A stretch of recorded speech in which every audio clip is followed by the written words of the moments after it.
दोस्तों Brazilian president Lula da Silva was on a state visit to India और इस visit में Indian Brazil ने तय किया है कि इन दोनों ही बड़ी कंट्रीज का बायलैटरल ट्रेड $30 बिलियन लेकर जाया जाएगा by 2030। The target is simple, $30 billion in bilateral trade by 2030। Two large democracies, two major emerging economies now setting a higher benchmark for trade. इधर देखो दोस्तों, अभी दोनों देशों के बीच व्यापार लगभग 13 से 15 बिलियन डॉलर के आसपास है, यानी लक्ष्य है इसे लगभग दोगुना करना। बहुत बड़ा लक्ष्य है, इंडिया और ब्राजील ने सोचा हुआ है दोस्तों।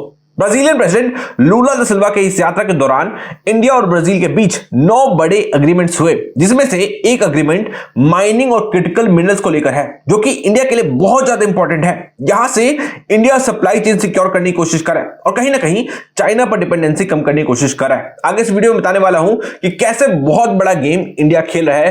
पूरी वीडियो को ध्यान से देखना। और यहां पर सिर्फ इंडिया ही नहीं, ब्राजील ने भी एक स्ट्रॉन्ग स्ट्रेटेजिक मूव लिया है। ब्राजील ने अमेरिका पर इनडायरेक्ट तरीके से एक सिग्नल दिया है, जो कि आज मैं आपको इस वीडियो में बताऊंगा। सारी चीजें डिटेल में हम लोग कवर करने वाले हैं। दोस्तों मेरा नाम आशुतोष, आप देख रहे हैं द ग्लोबल रिपोर्ट। दोस्तों इधर देखो, अल जजीरा रिपोर्ट कर रहा है कि India signs critical mineral deal with Brazil to curb dependence on China.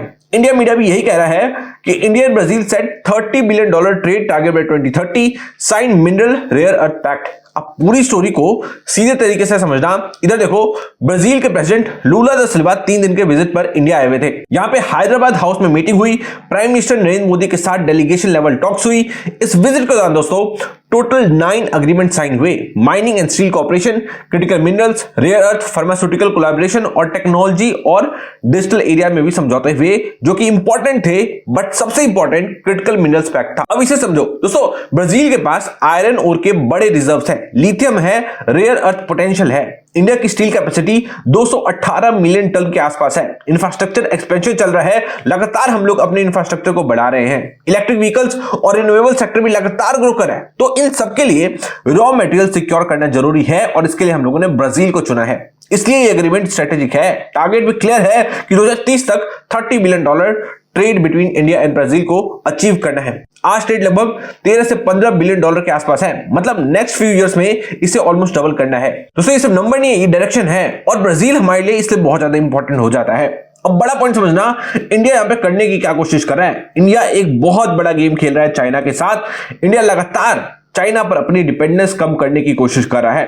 दोस्तों क्रिटिकल मिनरल्स में चाइना का ग्लोबल डोमिनेंस है, इसलिए इंडिया सप्लाई चेन्स डाइवर्सिफाई कर रहा है, क्योंकि चाइना कभी भी धमकी देना शुरू कर सकता है। अभी अमेरिका को धमकी देता है, कल इंडिया को भी धमकी दे सकता है। इसलिए हम लोग लगातार ऐसे कदम उठा रहे हैं जो कि इंडिया के सप्लाई चेन को डाइवर्सिफाई कर सके। आपको याद होगा पैक्स सिलिका इनिशिएटिव के बारे में आपको बताया था मैंने इस वीडियो में। यहां भी फोकस यही था कि एआई सप्लाई चेन सिक्योर करना है, चाइना के कंट्रोल को बैलेंस करना है। अब हमारी ब्राजील के साथ डील भी उसी लार्जेस्ट स्ट्रेटेजी का एक पार्ट आप समझ सकते हो कि डाइवर्सिफिकेशन, स्ट्रेटेजिक ऑटोनॉमी और लॉन्ग टर्म पोजीशनिंग। अब आते हैं लूला दा सिल्वा के दूसरे सिग्नल पर। यह भी बहुत इंटरेस्टिंग है, ध्यान सुनना दोस्तों। लूला दा सिल्वा का कहना यह है कि इंडिया और ब्राजील का ट्रेड लोकल करेंसी में हो सकता है। डॉलर को इन्वॉल्व करने की कोई जरूरत ही नहीं है, डॉलर के बिना ही हम लोग सेटलमेंट कर लेंगे। यह ब्राजीलियन प्रेसिडेंट का कहना है, यह कोई छोटी बात नहीं है। ये सीधा अमेरिका से कन्फ्रंटेशन तो नहीं कह सकते, लेकिन अमेरिका की कमर तोड़ने जैसा ही है। और इसको लेकर ट्रंप ऑलरेडी बहुत ज्यादा चिंतित रहते हैं और लूला दा सिल्वा ने प्राइवेटली कहूं या सीक्रेटली कहूं तो एक बड़ा मैसेज तो ऑलरेडी दे दिया है। आगे इस मामले में जो भी अपडेट होगा मैं आपको बताऊंगा।